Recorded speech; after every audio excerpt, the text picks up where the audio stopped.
Hello and welcome to the Vlogging Pod. Tonight we are joined by fantasy author Stacy Bennett.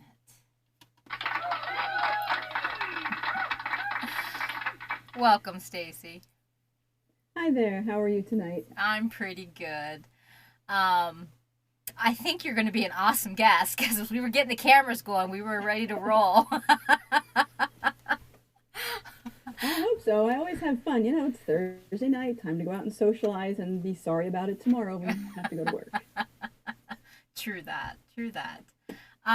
So I want to dive right in by looking back on your inspiration to books. Tell me about Milltown and the little shop with the secondhand store books. Oh, the book swap. Yeah. There was growing up we didn't have a lot of money, and so of course we did the library a lot, but then my mother, who was a very big Harlequin fan, she had a little booklet with all the little Harlequin titles in it so she could check them off so she could get them all, kind of a collector thing.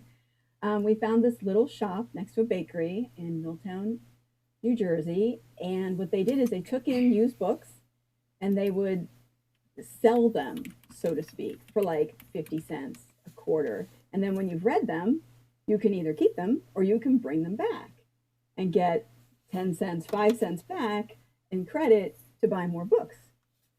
So we used to go for her, and in the back there was this little section for fantasy. And I found a lot of really good finds back there that you wouldn't normally find in like a current bookstore in the, dare I say, the end of the 70s, the beginning of the 80s. Oh, you don't look near that age at all. At all. Well, Um, thank you. I would put you quite a bit younger than myself. So, no worries there. Yeah, So, well, I think it's the childlike attitude that helps. You have to grow old, but you don't have to grow up.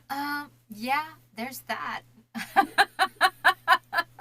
I totally agree with that. I really do. I really do. So, a New Jersey native, right? Yes, Okay. yes. And you traveled away from home for a while.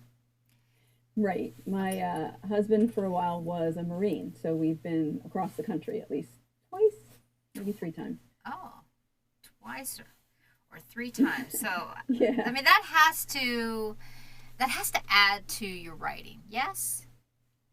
I think so. Okay. Um, because you get to see, I mean, on the one hand, you get to see a lot of different people, but on the other hand, you find that people are the same everywhere you go. Right. Um, and I always tend to find that people are very nice. Everywhere I've been, people are generally nice, they're generally helpful, um, and they all have issues related to their region, Mm. um, but they seem to deal with them similarly across the country. So, I was exposed to different things. Every place we go, it would be different foods, different hobbies, different cultural influences on the towns. I mean, we were living in South Texas for a while. There's a lot of Hispanic influence down there, which is great, which I love. So it just depends where you're at. We've been in Florida, we've been in North Carolina, we've been in Virginia, we've been in California, Arizona. So yeah, been around quite a bit. So would you say that you're as far as the picturesque places you place in your books, let's say that. And I Hmm. know that you're more of a fantasy writer, correct? Absolutely, yes. Okay. How would you do you find yourself using the material around you as far as your visual and doing more of a fantasy aspect to it? That's what I'm trying to ask. Is it the Yeah, traveling and where okay, tell me I how the totally do process that. tell me Yes, how the I totally process of do that that. is. Well, I'm actually a walker, not a hiker, because I don't put that much effort into it, but I'm Oh, a oh, walker. girl, And you I are love, talking to my. You are right up. I do over 10,000 steps a day, girl. I got my watch on. yep. So I've been to different places where there are different kinds of parks and beaches. Some places have beaches, some places have woods, some places have plains, some places have desert, and on these walks, I tend to think about my stories. And a lot of times where I'm at, it influences the settings that I see in my head. And so that kind of helps with it sometimes. Like a particular quality of the light or the foliage or the way the roots are sticking up out of the ground. And I was like, oh, that would fit in this book right here. That's exactly what I was looking for. That's kind of the scene I'd like to set. And then since I've been there, I kind of try to draw on that. Um, and then of course I try to make it a little bit more than normal. Right, right. Well, that's the whole joy of fantasy. Well, that's part of what I like about it. Oh, well, yeah. I write fantasy myself, so I fully understand that. Now, I've read that your books never truly feel completely done. What? No, they don't. Okay. What is it that you think you struggle with to let it go from the editing stage? I think part of it is because they're fantasy and you come up with not just the setting, the woods or the desert or the tundra or whatever, you also have, well, I do, have people from different cultures. And as you touch on them in the story, you get a little piece of what's going on. But as I inhabit that world to write more of the story, more of these pieces appear. And it sometimes feels like if I just wait, I'd get the whole story. Like I'd have all the pieces of the puzzle instead of just the ones that are on the paper right now. So I'm always worried that if I stop too soon, I'm going to miss a connection. I'm going to miss a really good foreshadowing of something that's going to happen later that I just don't know about yet. It's kind of strange. So it's very hard for me to say that they're done because I'm like, well, did I miss something? Did I miss something that would enhance the story or enhance the reading of it? I mean, I don't focus just on ambiance, but I do think that's a lot of my writing. Is there is a lot of world building from the point of view of the character you're in that chapter. Do you think that kind of attitude pushes you more for the sequel? Oh yeah. Yeah. Oh yes. Because you'll think, oh no, that's just a side character, and the next thing you know, you've got a little book all about it. I'm like, wait a sec. I was just gonna I was just gonna flesh out the history for myself so that because as you know as a writer, Mm-hmm. a story is an iceberg.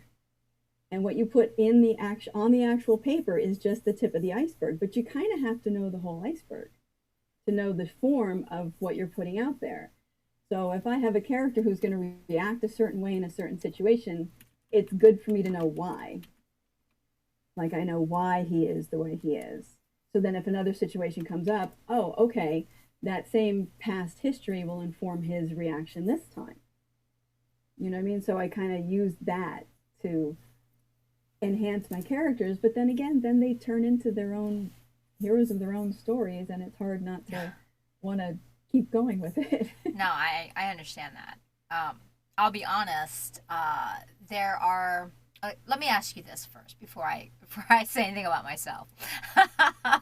um, do you see yourself as a plotter, an over plotter, or are you just No, okay? no. You don't. Okay. Do you plot at all? Um, minimally. Minimally. There is one story that I plotted because I was prepping for NaNoWriMo. So in Okay. the workup, in order to try and, be a good little girl and not write beforehand, I was doing a lot of plotting, which I'd never really done. I didn't do that with my other stories. So that one I did plot, and it comes down to the finishing touches, and I'm just pantsing it just like I used to. So I think I'm I'm just a pantser at heart. Right. I'll plot some things out, like I kind of need to know what the end is going to be, so I know where I'm headed. I don't completely go off in the woods, but how you get from here to there is sometimes a crapshoot. Well, I guess I guess I'm on the crapshoot end. um, I start out with a premise and then I go Mm-hmm. forward. And as my characters build, I will bring up a document and copy paste into the document of my characters, how they've slowly built. Do you know what I mean? So that way, if Mm-hmm. I leave to go to a different series, I have you know what I'm saying? I have everybody's Right. outline and gone. So I have something to refer to go back and be like, okay, wait a minute, what color was his hair? I totally get. I've done that. I've done Yeah. that. Let me go to the beginning of the story. What color was this? What color were her eyes? I can't remember. What color did I use? But I've been when I wrote Quest, um, honestly, I thought I had one story in me and I was just going to write it and be done with it. I mean, honestly, that was that was what I thought. I'm like, I'm not a writer, but I got this story that just won't leave me alone. So I'm just going to write it down and we'll be done with it. And it didn't end up that way, but I sort of stuck with the same series for a long time.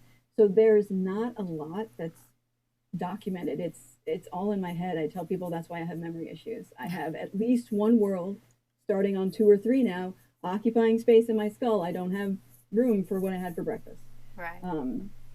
So I actually probably should document more than I do, but I tend to just play it over and over and over in my head till I memorize it and Well, they become real. Yeah. on that note, I have two bodies of work that I got, and I was just having this conversation with Laura the other day, and I was like, I think I need to do my document of all my characters. 'Cause I don't think I've done that yet, and I have two books.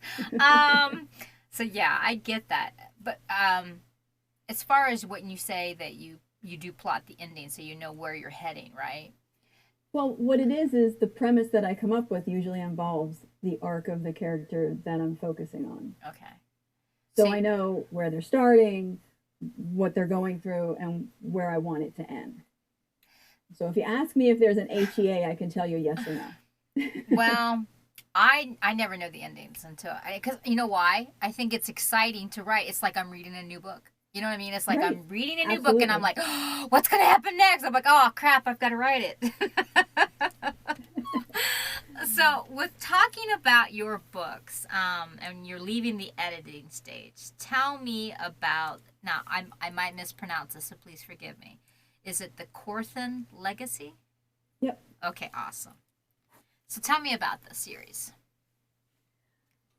Well, like I said, it started as a very simple premise that I thought was going to be one book. And as things got fleshed out, it got bigger and bigger. So it's about this woman. I mean, she's been kept in a castle her whole life. So she's pretty much mentally a girl, but she's actually an adult. Um, and gosh, it sounds so silly when you say it out loud. I have to say, so she's the daughter of this sorcerer who uses this spell to get energy from her to restock his magic. So he's very old and he drains her routinely to keep himself stocked in magic. And he also, when he needs some extra, he'll take people from the neighboring towns and he'll do the same thing to them, but they die and she doesn't. So she's like a replenishable source, and these other people are throwaways. So at some point, of course, our hero ends up in his dungeon, and she and the hero end up leaving. So the story is really her coming out of this situation where she's been cloistered and has no experience and doesn't really know much about anything to find out who she is and what she can do. So that's pretty much that whole first story and even part of the second story. Okay. And how many books again are in this series? There are two out that are part of the direct series. There is that one standalone about my side character as well, which is just kind of a sweet little romance, honestly. It's not very in depth, but Archer, who is the sidekick male character, the secondary male character, I mean, I love him. I love him to death. And I've since come to realize I think he's based on one of my brothers. Um, and so I just felt like his story needed to be told too. So I wrote a backstory on him. And then I'm working on the third book, which is suffering from a little bit of, when you are writing and somehow you've gone awry somewhere, and so it all grinds to a halt. Have you ever Yes. had that happen to you? Yes. Oh my God. Yes. You've gone down the wrong trail Yes. and nothing is moving. So I'm backing up, but I haven't been able to really undo whatever misstep I took. So it's a little bit hung up. It's probably about 80% done. 80%. And then after that, there's going to be one more for sure Mm-hmm. for this story. So you're Um, talking maybe four altogether? yeah, but then again, there's a couple of other side characters that really deserve their own stories too. Mm-hmm. That if like I said, in my head, this was like, it's one story, one and done, but the longer it goes on, the more I feel like, wow, like I really want to finish this. I really want Well, to just keep going. I'll tell you what, and this is just an observation, okay? Because I don't follow my own words, okay? So, um, but as a reader, okay, and I love audibles. I'll just put that out there because I can. Me too. Oh Me God, too. right? That's another project that's on my list of to dos. I do have an audible out, but I'm working more to do it myself. But that's another story. Cause sound booth, hello. Okay. Right. Well, um, Quest and Tales of the Archer are both out on Audible currently. oh, cool. Um, Well, good. Okay, wait a minute. Wait a minute. The first two of this series. well, the first one and the companion. With all the stuff that's been going on with COVID and stuff, and I have a major physical move in my future, I have had to, pinch my pennies to the point that I can't do the Audible for Call of the Huntress yet, although I know who's going to do it, and as soon as I get the funds, I will be doing that. Nice. But I can't do it right now. Well, I like that. Going back to what I was saying, as a reader, I like the audibles, and what I look for a new read, I look for how many books are in the series. Now, I don't follow suit as an author, okay? Because I mean, don't get me wrong, I've got one book that's got 4 books in it, but I don't continue it. But I love them when they say they have 12, 15 books in the series. I'm like, score! Okay, You know what so I you're mean? like a Robert Jordan Oh, kind of girl. well, that's my husband. Um, Okay. you're talking about the Wheels of Time and stuff like Yes. that, right? Yeah. I'm watching that on Amazon, but um, uh, that's more my husband. That was However, my ex was a big Robert Jordan fan as well. So yes, he yeah. is. He has all the books and everything. Um, but again, so if you were asking me, and now that I know that you have two Audible, that intrigues me more because I can get, I just do, I can get so much done. Yeah. Um, Currently, I am reading or listening to, I guess you would say, is the A Throne of Glass novels. And Hmm. they're extremely long, extremely long. I mean, this one has I'm on like 118 chapter. You know what I mean? I know, right? I'm more of a novella person. I'm the opposite of what I like to listen to. Does that make any sense? Yeah, it does. Yeah, it does. Yeah, there you go. Because I So, try not to read in the genre that I write in. I uh, find it very hard to read fantasy while I'm actually working on a book, which tends to be most of the time. So I don't really read a lot of fantasy anymore. I love fantasy. I love it. Okay, I do. Um, I really do. I just can't get enough. I like to write it. I like to read it. I like to see it on TV. I'm I'm Oh yeah, I'm if only they absorbed. make more movies, right? Oh yeah. But I think for me, the Audible, I don't know, it just really pulls me in. I really enjoy it. Um, that is my ultimate goal, and I'm doing that now. I'm doing it with my own books. I'm hoping to put myself out there later on, but that's like I said, that's a whole other here and there.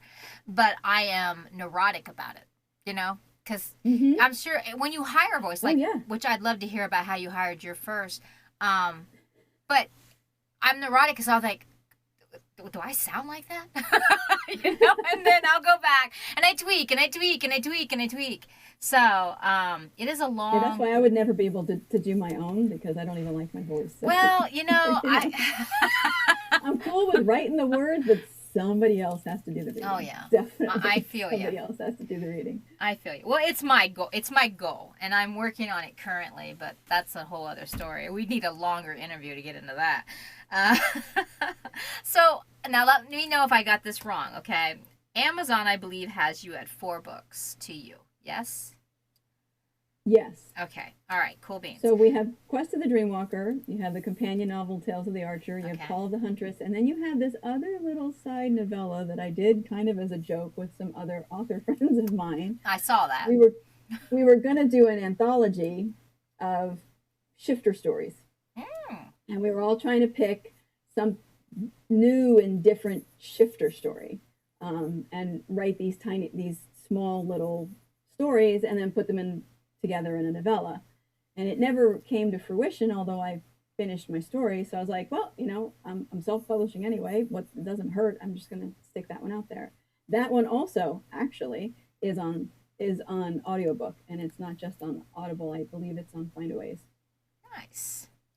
Yeah. It's Nice. called I've Son got of a Anubis. I've And got my it's not. fingers a little bit in everything, Kobo and all that. Mhm. So I will keep a And that lookout. one's a thriller paranormal, so it's not my typical fantasy. Oh, nice. So with the 4 books in the run that you've got going, Hmm. and what my biggest question is, and you say that you have 2 more books, you're going to be 4 altogether for the Hmm. Corthian series, or Corthian Legacy series, I should say.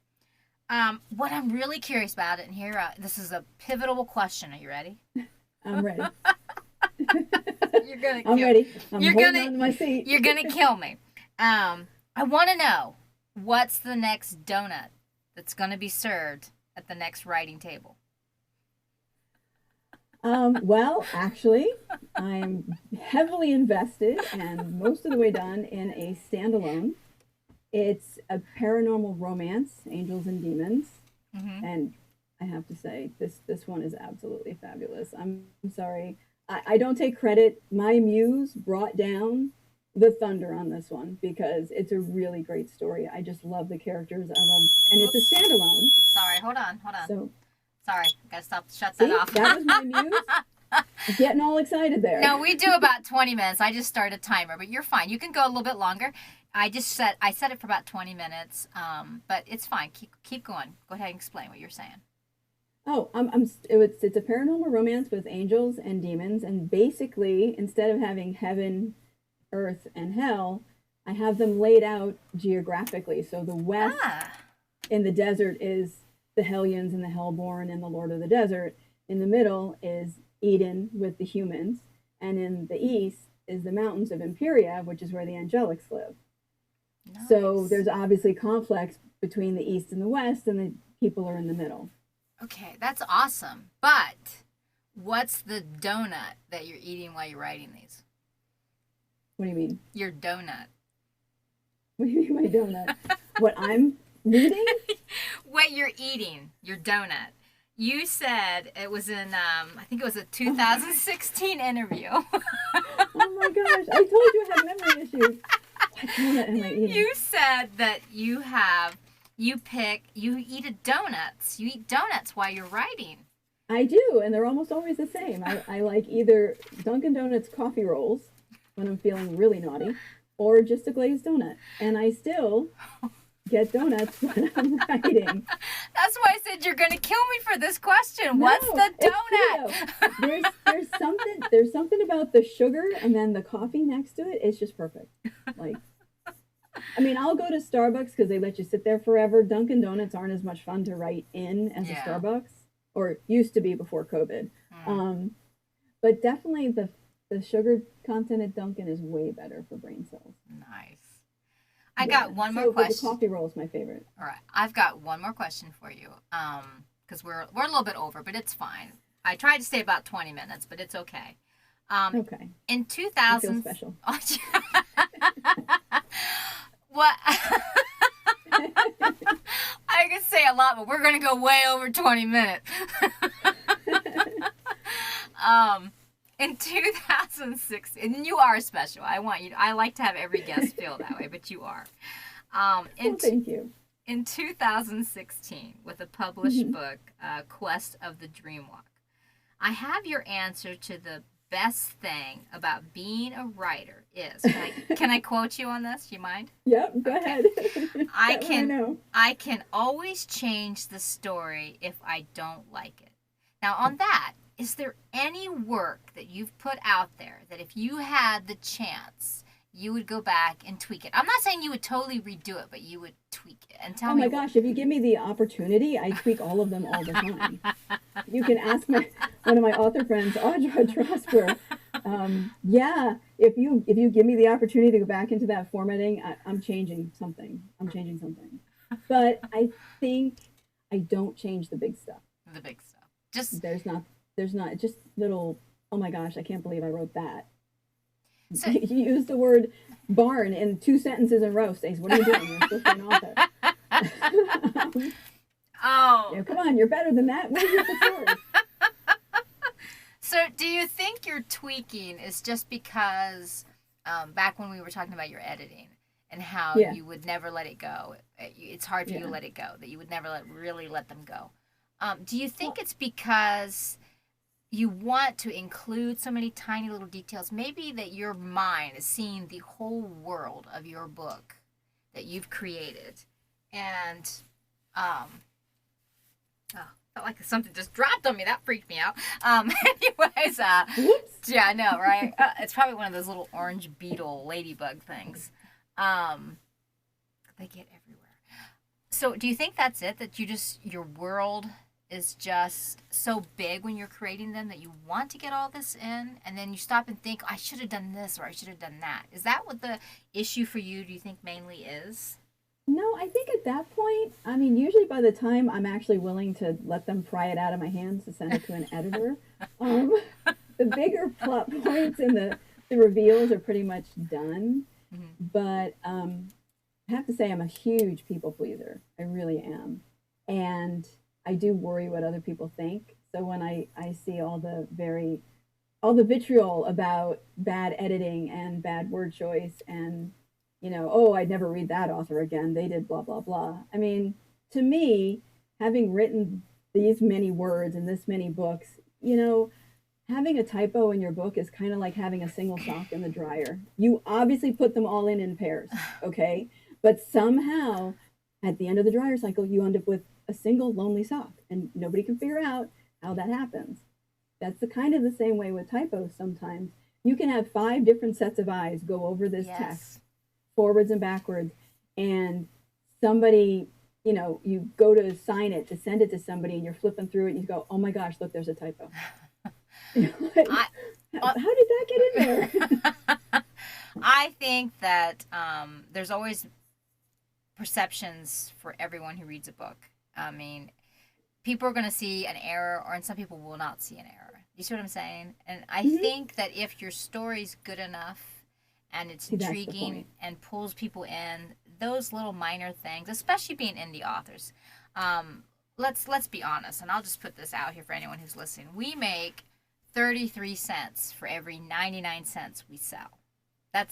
That's the thing. And if you have a publisher, and because Amazon, if you sell on Amazon, that's the margin right there. It's a Yeah. 33 cents for every 99 cents. That's what we make. Assuming you And sell them yeah, and and you if you don't yeah, if Kindle you them. sell Like them, Kindle Unlimited right. is And if a you little less. are right, and yes, exactly. And if you are an unknown author, there is a very hard thing to get it out. This is why when I hear about people, oh, I downloaded this or I downloaded that. But do you understand? It's not like we're with scholar caps, how people look at authors in a day and age. Right. Maybe this was just when I was growing up. You thought them scholarly. You thought them, Right. oh, they came with a publishing company. They had this, they had that. But oftentimes, that's not exactly the case. We pay, it's out of our own pocket for the covers. Either we have to learn to do the covers ourselves or hire someone to do that. We have to hire an editor, or we have to hire voice talent. We Mm-hmm. have to do this and this and this. It's a lot of money that we You normally either we pay don't out the see. money or you do Right. it yourself. I just say this real quick because I don't want us to run out of time. But my first book was a very small book, and it became it became a bigger series. I added more to it, and then it became one big book. I threw them all in one book. But just for reference sake, my first book, I spent over $15,000 on. Yeah. I have a man who did the cover, which was phenomenal. Okay. And I went back and I had to learn all the crap how to do it to make my other covers in that series. It looks something like Right, the to make them original. mad. Yeah. It looks something like the original. But I did not get don't get me wrong, I made some money with it, but not near what I put into this book. And I had I an think editor, I had everything, and still I was hammered to the wall by readers. And what I learned is that I write for myself. I don't read reviews anymore. I pull Yep. back from a lot of that. I really do. Don't get me wrong. I love my readers. Don't get me wrong. I welcome that. But I had to pull back simply because, and there we go. That's why I usually stay under 20 minutes. because Yeah. my camera will reboot after 30. But it's fine. We'll get it on there. But the thing with that is I had to learn to do it all myself. Yeah. I mean, it really, it just is that way. Unless you have a lot of money to throw at this. And usually most authors don't just have, they aren't just authors. They probably, Oh no. they work in I an got a office. They regular work, job, 40 to yes, 50 hours a yes, week. yes. Do you know how to make money in the writing industry? I will tell everybody. This is how you make money. Advertising. Okay, this is the thing. You get other authors to pay you for a service. That's true. Right. That's right. That's If I could take the formatting that I do for my own books yes, and farm it out, I could spend hours and make money. yes, you could, and you Or could be a ghostwriter or a cover. Well, I don't do covers myself. I'm not. I could do them. I have good ideas, but I'm not about to teach myself Photoshop right about now. Well, I do cover work, and Canva is another good source. Yep. Because you can do it right there, especially ebook covers. Simple, easy, nice, fun to do. And I do have the programs. I taught myself. I did a magazine for a while, supporting authors one read at a time, and we had over 300 authors, and we had over 5,000 hits a month, and that taught me graphic work. And trust me, when the magazine first came out, it was so basic. I mean, seriously, it was basic. You got to start where you are, though. Yeah, I mean, You got to start where you are. and you have to have a thick skin when you start out. Definitely. Because you just, your mom telling that she likes your book doesn't count. No. And your friends telling you they like your book does, Yeah. And the funny thing about me is I'll have people who like my book and consider themselves fans, and they'll start messaging me, and we become friends because I'm social that way. I like to make friends. Well, And so then now their good reviews don't count because now they're my friends. well, Even though before. I have followed an author way back before I even started writing, and I'm going to release her name. It's Dakota Cassidy. Do you know her? No.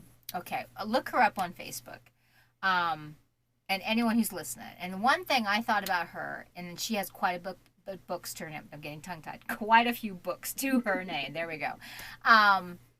The one thing that I was impressed by her, when you talk about speaking with your following and then they become friends, which is awesome. Yeah. Usually, that I've had it happen to me too. When someone tells me they love my book, oh my God, you are now family. I'm now adopting you. But what she does is she does a lot more than just pushes her book. She's relatable. She's funny. She had to start several pages and several accounts on Facebook just because of her following. Because people loved the fact that she was down to earth and accessible in order to talk to. You know what I mean? That they could like her or comment. And she did it in such a way, she even paid it forward, where she offered chances for other authors to put stuff in her stream. And I think that started a lot of things that you see now as far as that.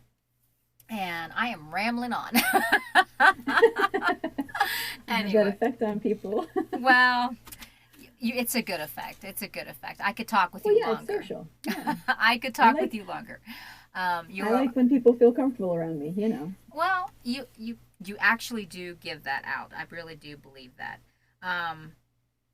So I want to ask you a lot more, but I'm going to be editing forever, so I should cut it a little short. Well, let me ask you just one more thing.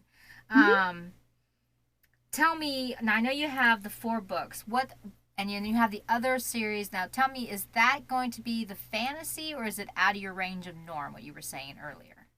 The Mask of Innocence is a paranormal romance, and I planned it as a standalone for those people who shy away from series. Okay. But I do have the bones of another series, which is a fantasy one, and then the bones of another series, which is a dragon fantasy. Oh, cool.